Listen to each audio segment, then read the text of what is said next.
celebration of Hispanic Heritage Month. He will speak tonight on the topic of intersectionality, caring for Latinx and LGBTQ plus individuals. These are the conversations we need to have as we seek first to understand and then to be understood, to lean into our differences, our fears, and into the challenging work of serving others and serving those in greatest need. To talk about intersectionality is to talk about complexity. Just as we cannot fully describe the experience of a day in our lives with a singular expression, today is sunny, today is cold, it is frustrating, we cannot fully conveniently frame a person's identity struggles and challenges within a singular box. We are not boxes to be checked.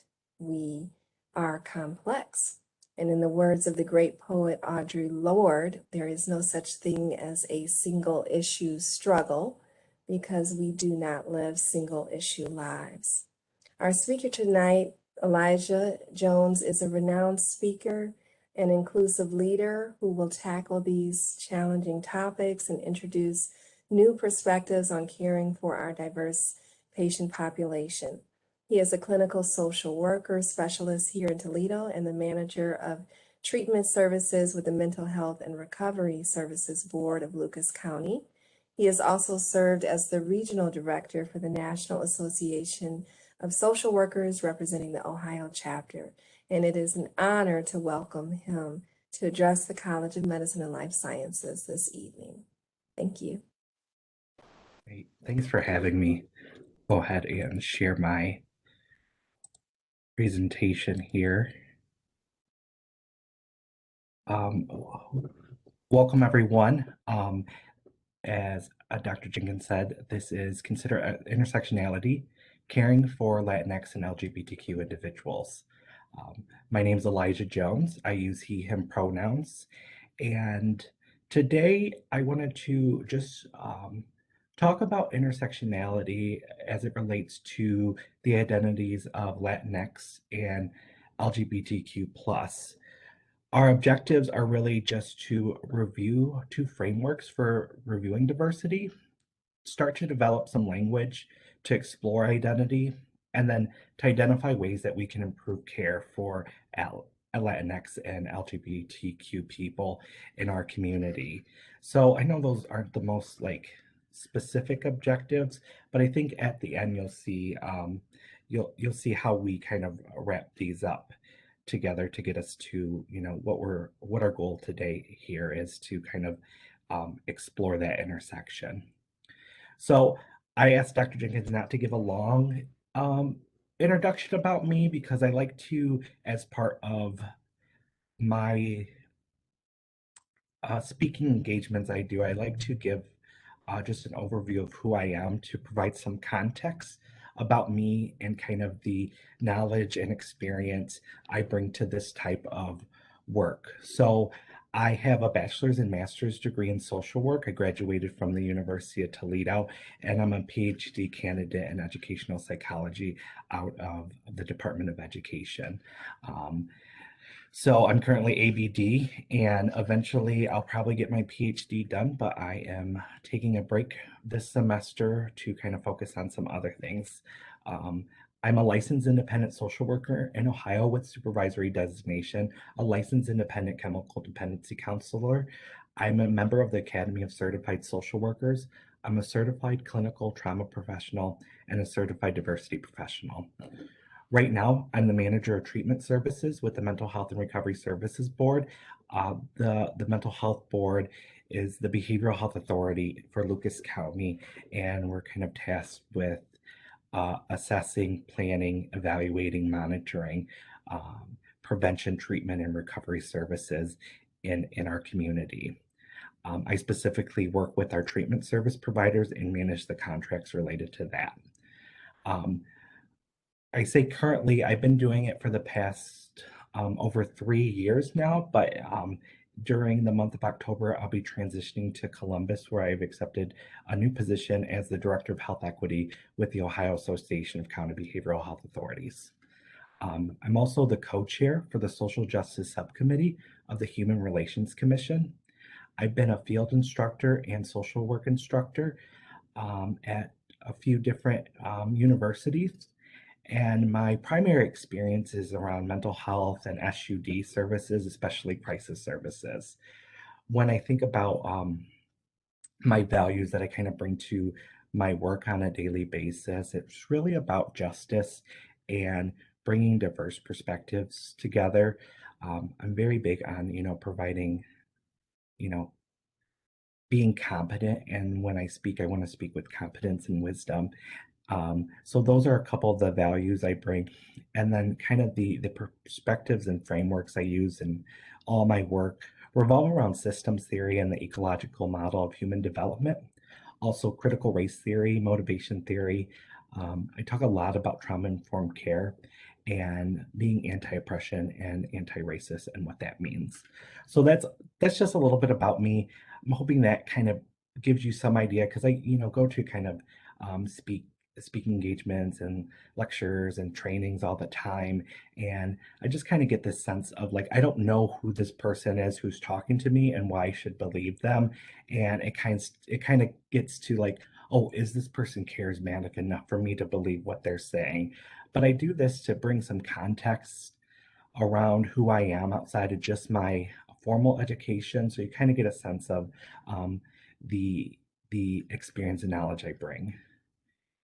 So when you think of Latinx or Latino individuals, you probably have a picture that comes to mind. There are a lot of famous Latinx people. You're probably familiar with some of these, Lin-Manuel Miranda, Jennifer Lopez, Cesar Chavez, AOC. These are kind of big figures in the Latin American community. And maybe those kind of people come to mind when you think of, what does it mean to be Latinx or Latino or Latina? You may also think of kind of a certain, maybe a good friend or even a family member of like what you think of that. But identifying as Latinx is so much more than kind of these stereotypical images we kind of paint in our head. There are people across really the world who have Latin American roots, and these are just some of the famous people that you may have seen on stage or the big screen who carry with them Latin American roots, but you might not necessarily think of like Charlie Sheen as being Latino or Bruno Mars as being Latino, or they might, be too dark or too light for you to consider or not carry those kind of features that you've grown accustomed to when thinking about being Latino. But that that whole identity we've tended to think of as kind of this this one stereotypical identity, and people come from various countries and they have these Latin American roots that can be easily denied because of how they look. So today I'm hoping that we kind of expand our scope of what we might identify as Latino and who we might consider Latino.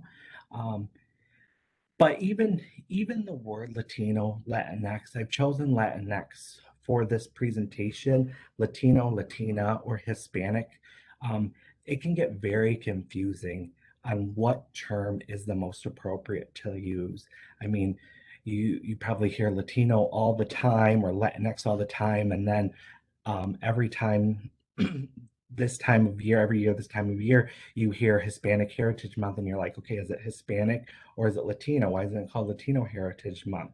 So I wanted to show this little short video I found on TikTok that I think does a good job of explaining kind of the terminology around Latino identity. So I'm hoping you'll be able to hear this. So I'll start the video and you can maybe tell me if you are unable to hear it. Latina, Latino, Latinx, Latina, Hispanic. Which one are we supposed to use? Well, I'm here to help.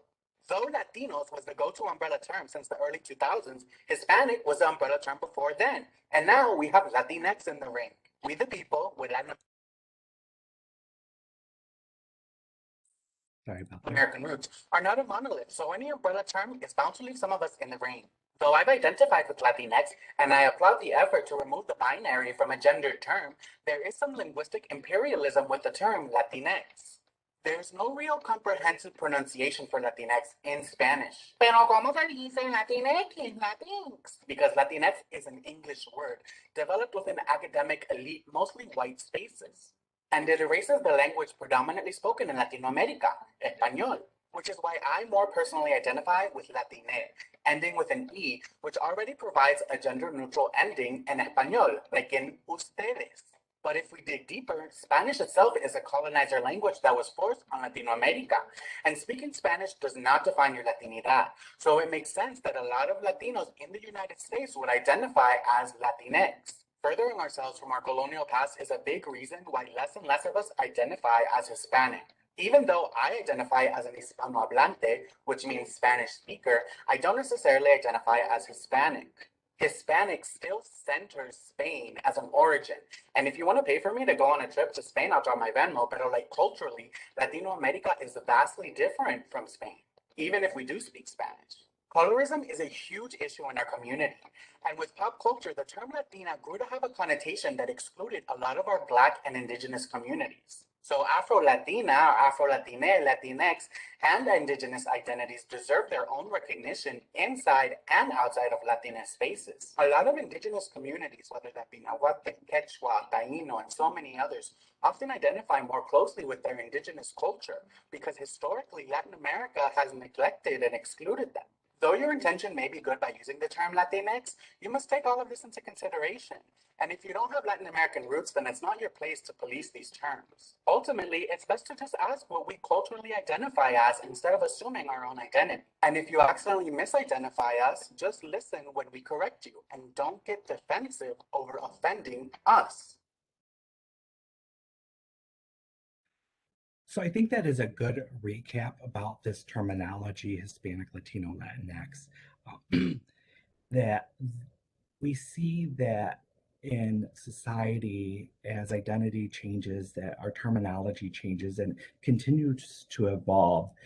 A recent Pew Research study even identified that most Latinos in the United States prefer to be recognized by like their country of origin rather than this like monolith of Latino or Hispanic. So if someone has, let's say, their family has roots in Mexico, they might prefer to be referred to as Mexican American rather than Latino or Latinx. So I think the end is really key there, allowing people to identify how they want to be identified and providing space to allow for that self-identification is really important in helping to understand people's individual identities, because like you said, being Latino is not a monolith, and a lot of people associate being Latinx with the ability to speak Spanish, and we know that so many Latinos, especially in the United States, don't really have that skill for a variety of reasons. And even like people in Brazil, is a huge Latin American country, and they would identify as Latino, but their language is not Spanish, it's Portuguese. So there's a large breadth to what it means to be Latino and identifying as Latino. So allowing that space for self-identification is so important. Now, you are probably familiar with terms related to LGBTQ identity. I know that there's been a training on this before, so I don't want to spend a lot of time on what that means, but it's important. It's just important to understand that, being Latino is just one identity, and being LGBTQ is another identity. So we know that this stands for lesbian, gay, bisexual, transgender, and queer. Some people say queer and questioning. Some people add an additional Q. Some people, when they're doing this, leave off the plus sign. The plus here really represents other members who may not readily identify with one of those letters. And there's other acronyms like LGBTQX, LGBTQIA. The I would represent intersex, while the A would represent either asexual, aromantic, agender. So so I use LGBTQ plus as just a kind of this umbrella term to identify all of those, but some people prefer these other acronyms. If you watch any TikTok, obviously, I just showed a video, so you know I do.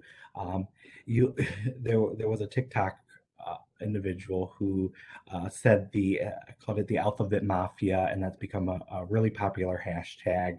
Um, Using that to identify instead of LGBTQ plus or LGBTQIA, but alphabet mafia, which I just think it's funny because there's a lot of people don't want to be misrepresented, but they while at the same time they want to have their identity shown and represented. So that's why you see these various ways of doing um, of these acronyms to identify more people and be more inclusive. I just chose LGBTQ plus because I think that that's that is inclusive for me, and it's something I just kind of stick with, but not to leave anybody out in that identity.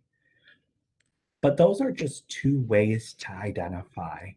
So intersectionality is this interconnected nature of social categorizations such as class, race, and gender, regarded as creating overlapping and interdependent systems of discrimination or disadvantage.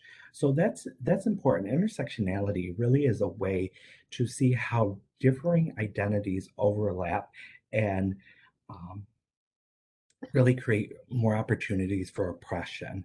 So we see racial identity and nationality as two kind of overlapping ways people can experience oppression. But there's also gender and sexual identity as ways that individuals may experience oppression. There's also disability status, or because we live in kind of this ableist society, and we need people to constantly remind us about, how are we being accessible for all people, not just the able body. So we see that even this identity can create further opportunities for discrimination and disadvantage and oppression.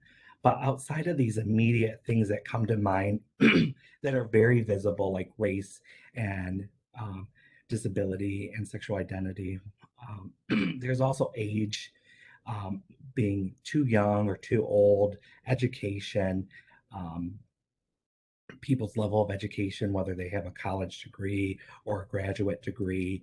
Their occupation too is an area where where we can see some discrimination, especially, you have two individuals, a doctor and a janitor. You'll see there's going to be a preference toward the doctor because how we in society value occupation. Class is another area, whether people are in kind of this high earning bracket or they're living in maybe generational poverty, and language, but not just language as ability to speak a certain language, which is definitely an issue for a lot of Hispanic Latinx people, may be monolingual or limited English proficiency, but also um, we see a vast discrimination of people who are fluent in English but may have accents, um, and it may be difficult for some um, monolingual monolingual English speakers to understand their English, and that creates kind of opportunities for oppression and discrimination. So really, intersectionality is proposed as this acknowledgement that everyone has their own unique experience of oppression and discrimination, and there's an opportunity to look at all these areas of life, really, and everything that can cause people to be marginalized. So we see that, having a identifying as a white male in society is very different experience than identifying as a Black male or a Black female. We also know that intersectionality really is just one way that we're looking at people, but I don't think understanding this and seeing these multiple identities and how they interact with each other and intersect gives us a full breadth of diversity and what it means for the individual's experience. This matrix of oppression here, I think, is really good as a visual, not as like this absolute understanding of how people are discriminated against and oppressed, but provides a really good visual representation of how there are privileged social groups in society, and there are these targeted social groups targeted for discrimination, targeted for oppression. And then we have kind of these border groups where people are like in between and may experience privilege and targeted oppression at different times. So we see that in this border group, even along with race, which, you know, is just a complete social construct. But we see within this border group that there's white Latinos and then there's Latinos, because we know that we saw visually in the pictures that, you know, Latinos could have a range of skin colors from being very dark to very light. And there's always this, because of colorism and this privileged social status of being white, there's always there's potential for white Latinos to experience privilege, while other dark-skinned Latinos or even Afro-Latinos may be subject to a targeted group. So again, this is not like this end-all be-all, but it's just another way to look at how these intersecting identities can be a cause of oppression. So oppression is an important concept to understand, but in isolation of other things, it doesn't really, it doesn't give the full breadth of the human experience. This minority stress model, which is adapted from Myers' model, to be a little bit more understandable, digestible for people, especially for me. It can be a complex model at times to understand minority stress, but I've taken it and tried to adapt it so it's a little more easier to understand. So on the far left of this model, we have the social environment. This is just where people exist, and people who can have this minority status and minority identity. Those are two different things, because depending on the context of the environment or where you are, your status and identity may change in your meaning that if you have, you know, if you're home with your family who is the same as you, let's say you come from a Latino family, your identity with that racial status, that minority status, may not be as meaningful, maybe more or less meaningful, or more or less stressful, well, less stressful with the family than you were in another environment. And we'll explain that a little further, but minority status and minority identity can fluctuate depending on the environment. There's also compounding, as we understand from intersectionality. Just we can't view people in isolations of these one identities, especially in the context of being Latinx and LGBTQ. So people can have these additional identities, which they can have varying degrees of identification with and status with. So, you know, age, disability, LGBTQ status, this just kind of adds to minority status and identity. But then you shift here, so you take these minority people, let's say LGBTQ Latin people, and you place them either in an environment, and the environment itself has just general stressors. These are stressors that, you know, just come from life, working, paying the bills, having personal relationships with people. Those can all just be just stressful. Everyone's experiencing them, maybe to different degrees, arguably, but you know, we all have to pay taxes. We all have to pay the bills. So there's varying degrees of stress, but there's still just stress in the general. There's still general stressors in this environment. And then you take those identities, and there's kind of this minority stress process of distal and proximal stress, meaning that there's with distal process is that people with this minority status and minority identity can experience instances of like actual prejudice, actual racism, actual oppression, and these can be chronic and acute.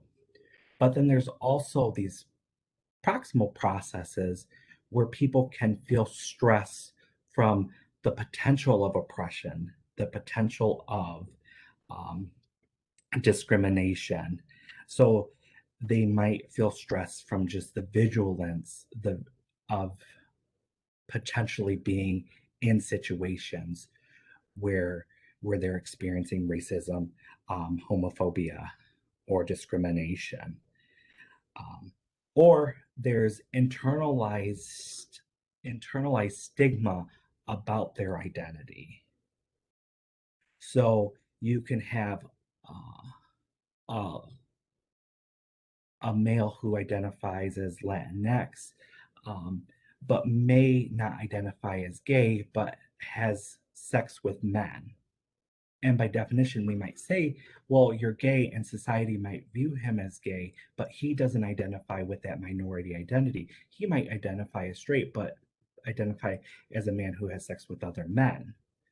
So there's could be internalized homophobia, but there's also stress from the environment because of people's perceptions on his identity, whether he identifies with that or not. So we see that this minority status, he has the status of being Latino, but the minority identity, he doesn't identify as being gay, so it's not really a part of him, but society pushes that on him because they perceive him to be as being gay.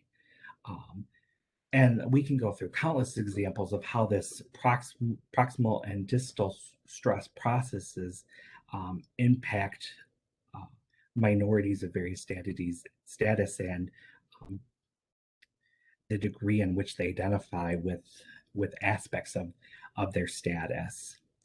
But this is all buffered by resiliency, which really is the ability to bounce back. So the ability to cope with the stress and the ability to have meaningful social connections. So stress is stress. Minorities, according to this model, might experience more stress, even if they don't really experience that distal stress. Maybe they experience instance of it, but there could be that proximal stress, that vigilance, that possible experiences of racism, possible experiences of oppression that they're watching out for might be stressful, all mitigated kind of through resiliency and coping. But this all affects people's quality of life and health outcomes. So without this resiliency and ability to cope, we would expect that minority individuals, such as Latinx and LGBTQ individuals, might experience more poor quality of life and more poor health outcomes because of their minority identity. So within this, we've mentioned racism. You are probably very familiar with the term. I like this definition by the National Commission to Address Racism in Nursing, but it's assault on the human spirit in the form of biases, prejudices, and an ideology of superiority that persistently cause moral suffering and perpetuates injustices and inequities. So racism is is an important thing to understand, but I think microaggressions are also very important to understand. So I don't want to make this a thing about racism. I really want to focus on this microaggressions, which are the everyday, subtle, intentional, and oftentimes unintentional interactions or behaviors that communicate some sort of bias toward historically marginalized groups.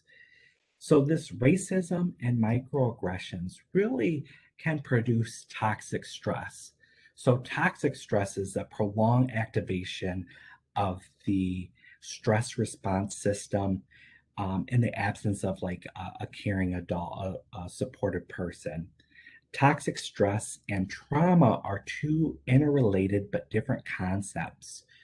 Trauma is an event that has lasting effects. It can be mitigated by resiliency. It could be a result of prolonged toxic stress without those resilient factors.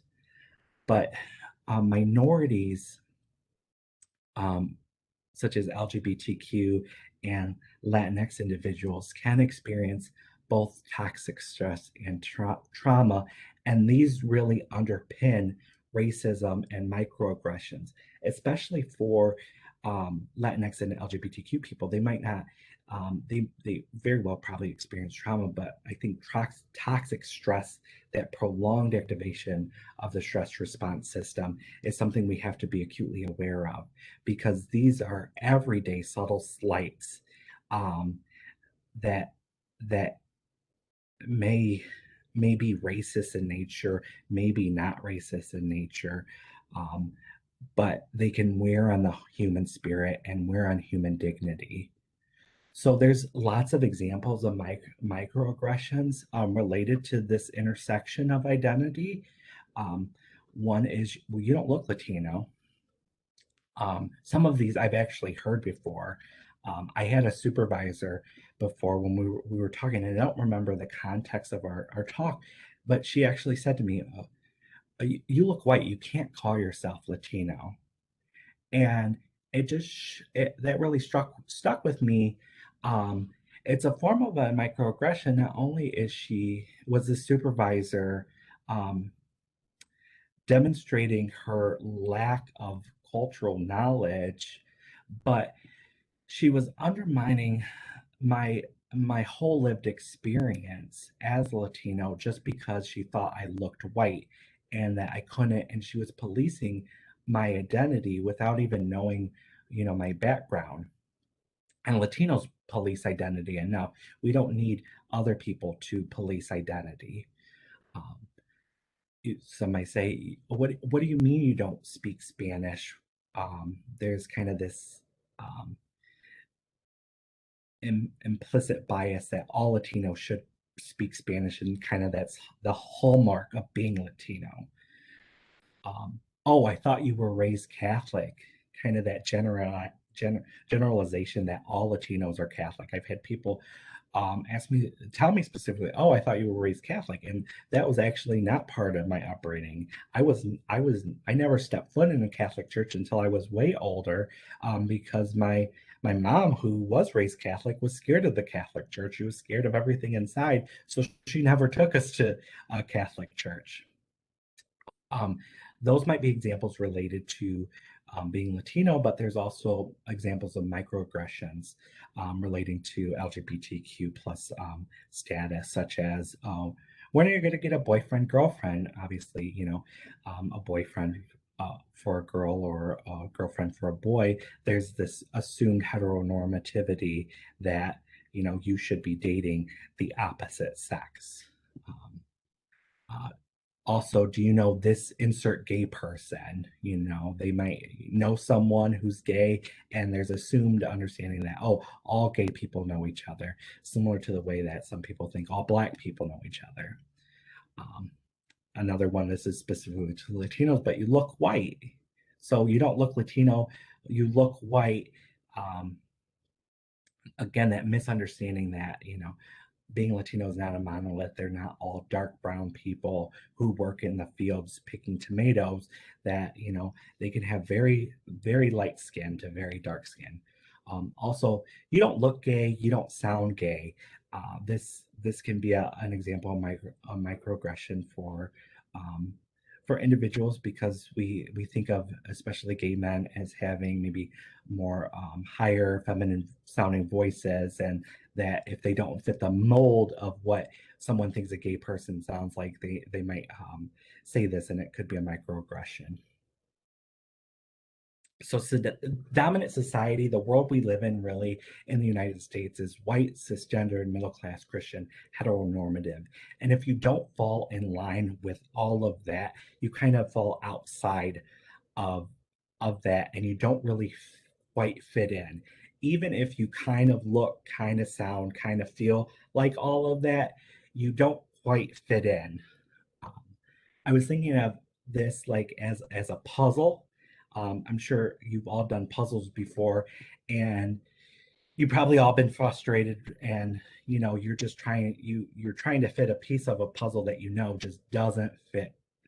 It's not even the same shape, but you still try anyway. But there's other times you put a piece together and you're sure it fits in, but it just doesn't fit. And I think of that when I think of kind of this intersectionality of a Latinx and LGBTQ, maybe having very white skin, maybe not readily being identified as LGBTQ person. In society, it might look like you fit in, but in actuality, because our dominant society follows this white, cisgendered, middle class, Christian, heteronormative framework, you just don't quite fit in. So a very common experience for a lot of Latinx people is kind of these dueling identities. People have different levels of acculturation and coming out, where that coming out process where you're letting people know that you identify a certain way as along the LGBTQ spectrum, but acculturation meaning that you may be further and further and further from the values, customs, traditions, culture of your family's origin. So you may be fourth, fifth, sixth generation in the United States. That would look very different as someone whose immediate family is just immigrated to the United States. And there may be certain feelings about how you're supposed to identify and how you're working through your own identification. Meaning that some people might feel like being American is so important, and minimizing kind of Latino values and traditions. And then there's kind of internalized stigma and internalized homophobia about your LGBTQ identity. So a lot of people may suppress that because of their own beliefs and their family's beliefs about that identity. So there could be very real issues related to that particular identity because of family values and expectations and the immediate identification with the family. So let's say you are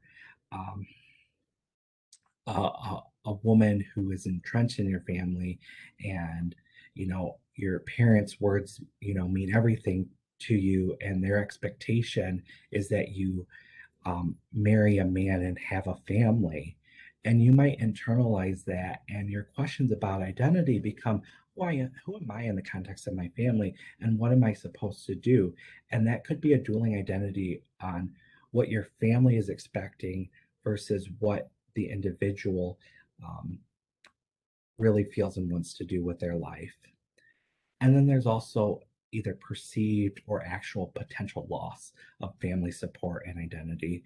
So we've heard lots of horror stories over the years about people who've come out, who've embraced aspect of themselves and have lost all social and family support.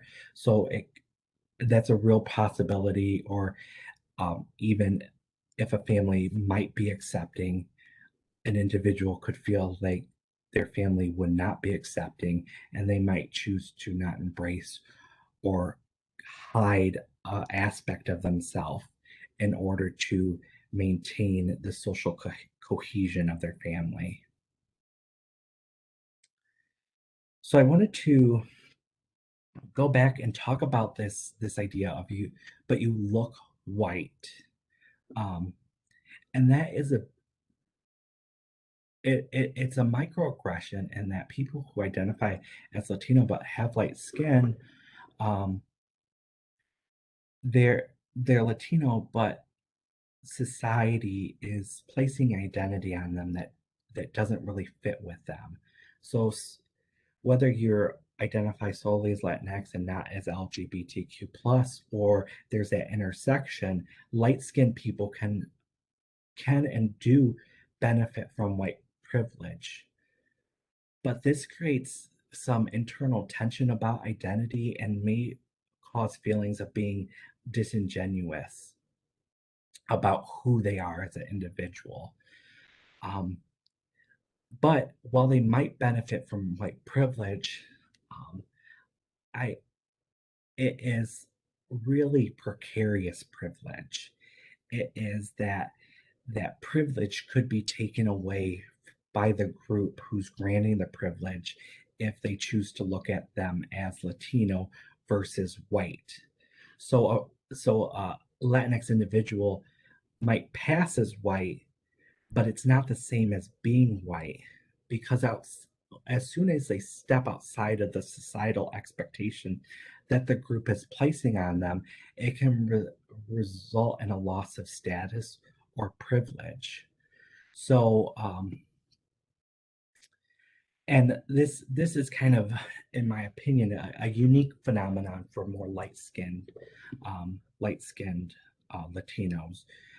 Latinos in Hollywood even changed their name to hide their more Spanish sounding name for fear they won't get callbacks, they won't get certain parts, and they might be pigeonholed into a certain thing. So, you know, Afro Latinos, on the other hand, experience kind of the exact opposite, where they might identify as Latino and African American, or as Black, but society just views them in the immediacy of what they see as Black. So again, it's really a challenging place to be, because while you might benefit from white privilege, it's not the same as being white, and that privilege can be taken away by the dominant group at any time. So I think of it as, you know, a small group of friends, and it's a white group of friends, and there's one Latino who's light-skinned, and they might be getting along well, doing different things, but another white person comes and joins the group, and they might be then seen as the other because someone who's actually white has joined. And so while it's acceptable for a time for this Latino to benefit from the group process, it can end at any time based on kind of who's in power to say that, you know, this person is now, you know, oh, we're going with the Latino identity and not anything else. So in his book Hola Papi, Bramer talks about coming to terms with his identity as Mexican American, as a Latino, or he says Chicano. He also identifies as LGBTQ, and I just pulled this quote because I think it's a good description of the process. So in this particular instance, he's talking about he got a job at a tortilla factory because he wanted to feel more Latino. And to him, you know, that was a way that he was going to prove to himself and other people that he was Latino. And he got this job, and then he looked at his co-workers who he saw as more Latino than him to kind of validate his experiences and invalidate his identity. He also talks about getting angry with his grandparents who tried to Americanize his family um, by not speaking Spanish at home. So he kind of had to learn it in school and it wasn't as good, and kind of losing some of the customs and traditions that might have been previously. But he says, I didn't realize how intrinsically American it was for me to think I could have an identity by having things: Spanish, tattoos, silver chains, scars. If I could do it again, panicked. So he's writing to, it's like an advice column, and he's writing back to panic. He said, I would tell myself that identity is defined I would tell myself that identity is defined as much by what we have as it is by what you've lost. Wanting to recover those things was like feeling homesick for a home I never had. That to me is Chicano. He later says, I'm no one at all except for my experiences. I am the things I've seen and the things I've felt. I'm the people I've met. Those things are authentic. You can't lie your way in or out of them like you can lie your way into college, like you can lie to your white friends about whether or not the Mexican restaurant you're eating at is real, just to feel a temporary surge of authority and authenticity. It's more important that you care about the lives and the pain of the people around you. And for a lot of individuals who kind of are at this intersectionality of identity, there's this identity development process that people go through.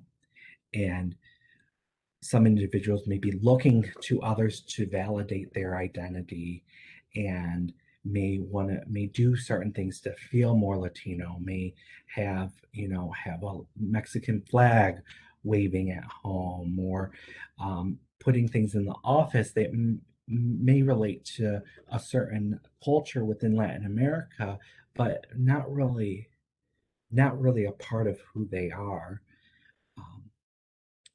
So I think the crux of what he's saying is that it's more important that you care about the lives and the pain of the people around you. So what does that have to do with identity?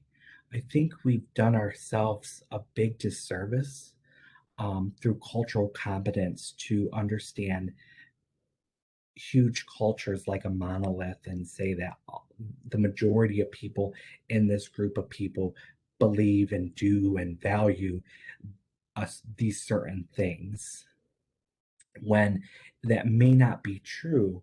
So we just like the microaggression, oh, I thought you were raised Catholic.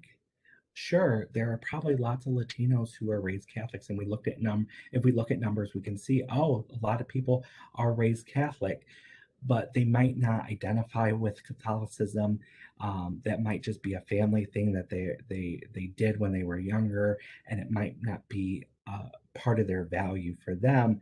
But we can quickly dismiss identity for others, and internally, when we think of identity by these things that you have instead of by what is important, and feeling the pain and caring for the people around you.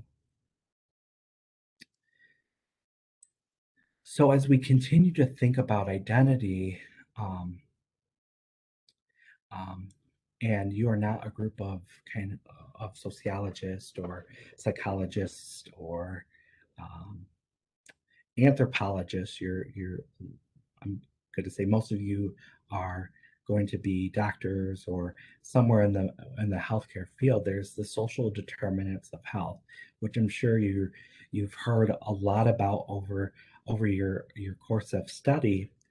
But I think that's important because when we get down to the social determinants of health, so much of it is impacted by identity and this intersectionality and the stressors associated with minority status and identity. So we see that the complexity of factors impinging on Hispanic health requires addressing these social determinants of health. and particularly Hispanic LGBTQ individuals face high rates of service denial and often lack access to alternative services. Language barriers and lack of cultural competent care contribute to large-scale mental health concerns. So why is understanding identity and these intersectional identities, and why is it important? Well, it's because I would argue that so much of the social determinants of health identity is interconnected, from access to environment to social status to where you live and the quality of care and education that you can access and afford. So much of that is linked to identity. So we know from studies that about 10 to 20% of health outcomes are related to the actual medical care people receive. About 30% related to genetics. 20% is the physical and social environments people find themselves in, but about 40 to 50% is the behavior of the individual. We spend so much time focusing on the actual medical care that we often forget about the behavior. So with so much of an individual's care being affected by their own behavior, I think it's imperative to think about how we change behavior or how we get other people to change behavior. And that is really through trusting relationships, creating warm, authentic, compassionate relationships where people are seen and they are able to identify how they want. I think that is a good start in how we help people to move towards behavior change, because people don't care how much you know until how much you care. So we have specific considerations for this intersection of Latinx and LGBTQ, understanding that the population is diverse and not a monolith, that people bring their own values to their identity, and they can their identity, the focus of identities can shift over time, but people also might have limited English proficiency. Documentation status could be a big concern. And when we think of stress, that's a big stressor. And we know that stress affects health, both physical and mental health. There could be religious beliefs about that need to be evaluated, family stigma and social support.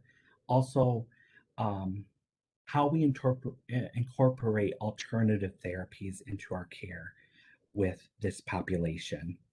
There's also that traditional perception of the patient-doctor relationship that has to kind of be broken down, because a lot of time people with this intersectional identity see this relationship as just kind of professional, and you don't kind of share everything you need to share because the doctor doesn't want to hear it. They don't have time to hear it, and that's not something you talk to your doctor about. But in fact, the things that are being hidden are what doctors need to hear. So how do you better care for these individuals? I think it starts with recognizing and addressing our own internal bias about race, sexual orientation, and gender expression. Then we have to move to unlearning the poor cultural competence training we've been subjected to that causes absolutism rather than challenge us to explore. So those things that we learn that have become more stereotypes about people rather than challenge us to think about, oh, this person is different than me. How do I learn what those differences are? And then I think the goal of cultural competence really was to say, what's valuable to this person? What does this person value? What is meaningful to them? And how do we incorporate it into care? Understanding individuals are at different places with their identity and allowing them to choose and prioritize which identity is important. And then shifting from cultural competence, which we've talked about, to cultural humility. And just what that means is this model is a good model for cultural humility. I'm sure you might have heard that before, but I think really it's being humble about what you assume about people, understanding that you, a Latinx LGBTQ individual might come into your office, but you don't know everything about that person just because you know these two identities. And those things you think about that person could be very wrong. So being humble about those assumptions, understanding your own background and culture, your own bias and what you bring from your family's upbringing to your religion and your values, being motivated to learn about the person's background, that's key. And notice it's about the individual's background, because even with culture, there's idiosyncrasy. There's individuality within cultures that's just different for each person. So we can't think of culture as like this monolithic thing, but understanding the person and then beginning to incorporate that knowledge of what's meaningful and valuable to that person into your work with them, engaging in lifelong learning and emphasizing respect and negotiating those service plans. That it's not about dictating care or using knowledge of culture to bring people into care, but that cultural humility really transforms how you care for people, how you care for people at the intersection of LGBTQ and Latinx. So this is just kind of what we've learned so far tonight and gone over our objectives. And I would invite any questions.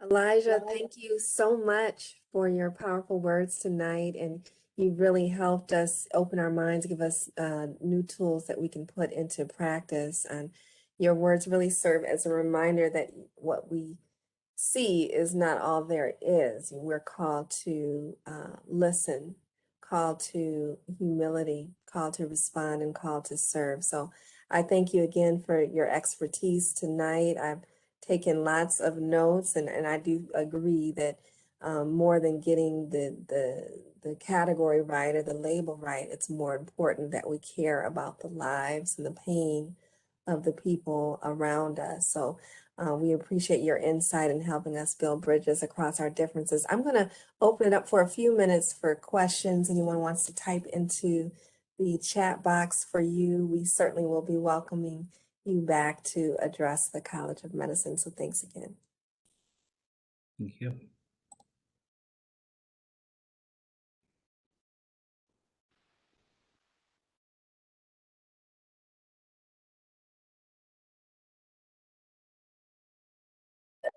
Well, anyone on the line, please feel free to reach out to our office for any questions for Elijah. Again, I thank you so much. It was an absolutely wonderful lecture, and we've learned a lot. I will be using the humble model as well in some of our teaching and training. So thank you again, and have a wonderful evening. Yeah, thank you. Thanks.